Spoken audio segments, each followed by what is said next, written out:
If you've ever felt like the whole world is against you, then you may relate to Antoine Doinel, protagonist of Francois Truffaut's seminal masterpiece, The 400 Blows. It is indeed hard to talk about the great movements of cinema without talking about the French New Wave, just as it is hard to talk about the French New Wave without talking about Francois Truffaut. Harder still to talk about Francois Truffaut without talking about this 1959 game-changer. One might easily say that at that particular time, Truffaut was in the perfect position to make a coming-of-age drama of misfortune and rebellion. Just that year, he had been kicked out of the Cannes Film Festival for his harsh criticisms of other directors. Yet with The 400 Blows, Truffaut came around the following year and swept away their prize for Best Director, a feat all the more stunning considering this was his debut film.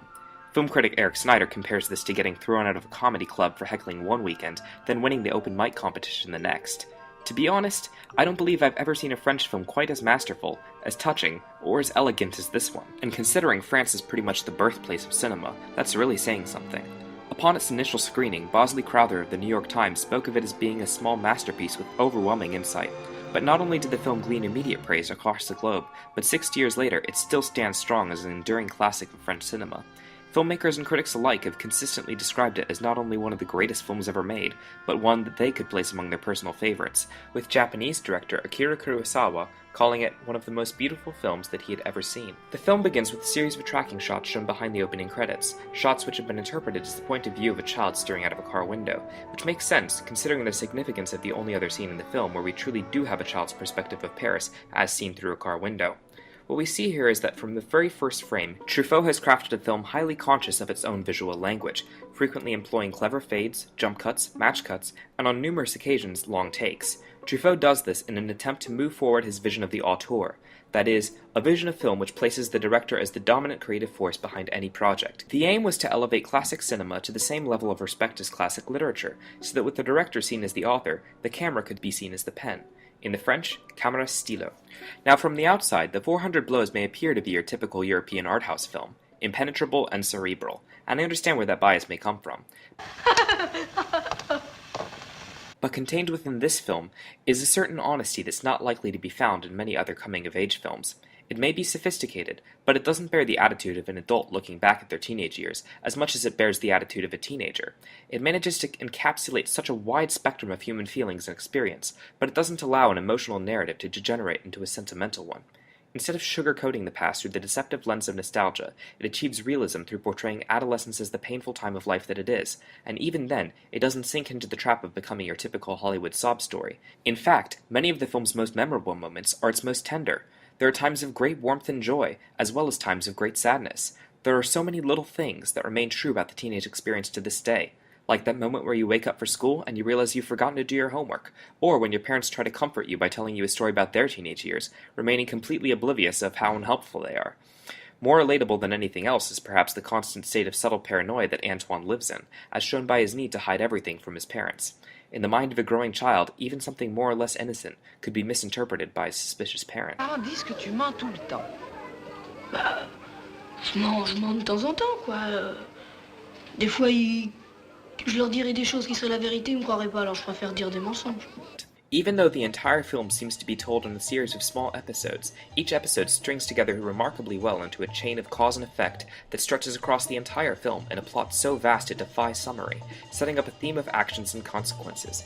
Antoine runs away from home because he got caught lying. He lied because he skipped school the previous day. He skipped school because he was punished in class. And he was punished in class because a classmate passed him a pin-up. Much of what happens to Antoine during the film can be attributed to cruel fate.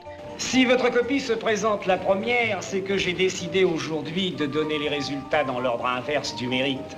Some kind of archetypal victimization. Parents and teachers will always have a tendency to be misguided, just as children will always have a tendency to be mischievous.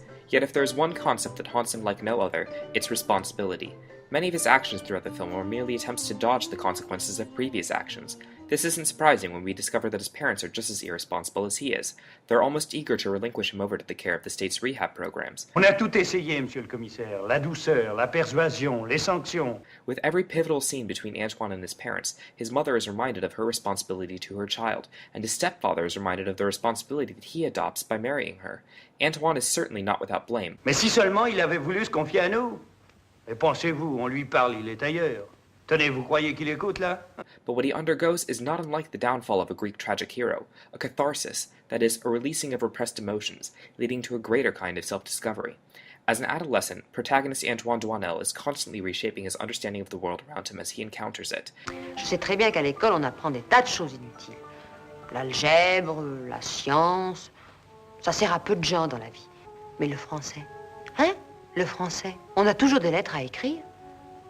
His character is thrust from the innocent and puerile world of childhood into the harsh world of adulthood, where he must confront the issues of sexuality and responsibility as they are exemplified by the adults in his life. Through this confrontation, he plunges into a struggle for identity, perhaps the most prominent of the film's themes. The adult world Antoine discovers is not merely hostile, but indifferent. Many of Doinel's actions are not out of malice or bitterness, but rather desperation. He is caught in a constant struggle to be noticed by a modern urban environment which has neither want nor need for him. Inutile d'apitoyer ton père en jouant les martyrs. Il m'a chargé de te faire savoir qu'il se désintéresse complètement de ton sort désormais. At times, the outlet for this is creative expression. At other times, outright misdemeanor. In one of Doinel's English classes, a student is asked to pronounce aloud the question, "Where is the father?" Where is the father? The father, No, the father. father. Oh, father. This brings our attention to Antoine's unspoken past. Where is the father? This is a question that's only revealed to us at the end of the film, where we're given the real context for the boy's passive-aggressive attitude towards his mother. Et là, j'ai su qu'elle avait voulu me faire avorter. Et puis si je suis née, c'était grâce à ma grand-mère. The mother constantly attempts to mask the fact that Antoine is little more than a burden keeping her from a happier life, in many ways trying to live like she did before she gave birth to him.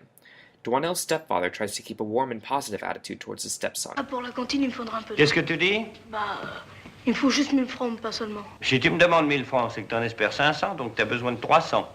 Tiens, voilà 100 balles. Tiens, voilà 500, va. Oh, merci. Mais en principe, c'est ta mère qui paie ça. When he's really just tolerating him, which, for Antoine, is more painful than any physical abuse.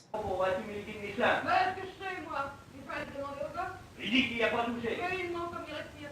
Et il a dit tenir. Tu finis le mieux. Oh, merde alors! Je lui ai donné un nom, je le nourris. Oh, j'en ai assez. Oh, mais assez. Si tu ne peux pas te supporter, dis-le. On va le mettre chez les jésuites ou chez les enfants de troupe. Que j'ai enfin droit à un peu de calme. What is really taking place over the course of the film is a progression from innocence to enlightenment, in an arguably premature fashion, as the callous modern world produces a more experienced version of Antoine, but sadly a more hardened one. And yet, despite how many changes the central character goes through, he still covers virtually no ground, supposing the opening shots really are the perspective of a child looking out of the windows of an automobile. In that case, the note the film begins on is an unsure one. In the back seat, Doinel is tossed about like a leaf on the wind, with fate as his driver. Arriving at the ocean, he encounters some sort of goal he's been subconsciously striving for this whole time. Je voudrais bien voir la mer, j'y suis jamais allé. Yet now that he's achieved this goal, he is at a literal dead end. He is now aimless, and the film ends on a note just as unsure of Antoine's future as it was in the beginning. Staring forward into the camera, Doinel's face in the final freeze frame presents a callback to the mugshots taken earlier. One scene is within a setting of restriction and submission, the other in a setting of joyous liberation. This is not the only contrast, as the claustrophobic apartment now is abandoned for a lonely stretch of sand on the shoreline. If anything has been gained, it is Antoine's freedom, regardless of its cost. It makes sense that Truffaut should be able to make his story so realistic once you take into consideration how much of it is derived from Truffaut's own experiences as a child, who, like his main character, was a juvenile delinquent who was almost aborted. He even once recalled using a parent's death as an excuse for a missing class, an excuse far more plausible in the Nazi-occupied Paris of Truffaut's youth. Monsieur, c'était ma mère, monsieur. Et ta mère, qu'est-ce qu'elle a encore? Elle est morte. Ah, fichtre. Yet no matter how much Truffaut would like to market the film as being a product of the director, The 400 Blows owes just as much to Jean-Pierre Laude's superb acting as it does to Francois Truffaut's directing. In fact, Truffaut chose Jean-Pierre Laude largely because the child actor reminded him so much of himself, and during filming, the director would even allow him to improvise his own lines in some scenes. This is twice as impressive if you note that one of these scenes is the revelatory psychoanalysis sequence towards the end of the film. Et puis alors, comme elle est vieille, elle mange pas beaucoup, et puis elle garde tout son argent, elle en aurait pas eu besoin, elle allait bientôt mourir. Alors, comme je connaissais sa planque, j'étais lui fauché. In many ways, The 400 Blows is just as rebellious as its protagonist, in its dedication to film critic André Bazin, who became a father figure to Truffaut in the later years of his life and died just before the film began production. The 400 Blows declares itself as a love letter to cinema itself. This is further evidenced by the constant presence of the cinema in the life of Antoine Doinel, which mirrors the pivotal role it played as a safe haven in Truffaut's own adolescence. Faire s'enfermer des heures au cinéma, c'est esquinter les yeux. But more than a nod to film, The 400 Blows presented itself, for its initial audiences, a declarative shift in the world of film forever. Director Jean-Luc Godard says it best: "The face of French cinema has changed forever. Today, victory is ours."